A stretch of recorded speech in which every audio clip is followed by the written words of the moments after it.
చేస్తారు మీ టీచర్? కాదు, ఈ స్కూల్ బాగుందా ముందు స్కూల్ బాగుందా?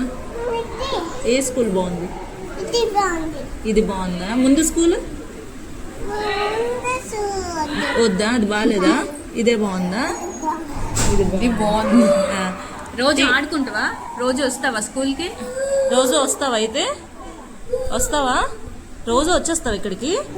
ఓకే. ఆడుకుంటావా బాగా? వెళ్ళిపోదాం. తాత, మీ క్లాస్ రూమ్ ఏది? మీ రూమ్ ఏది? చూపి నాకు. ఎక్కడుంది మీ క్లాస్ రూమ్? నీ చైర్ ఏది? నీ చైర్ అదేనా? నీ చైర్? నీ ఫ్రెండ్ ఎవరు? నీ ఫ్రెండ్? నభస్య అన్నా నీ ఫ్రెండ్? ఓకే.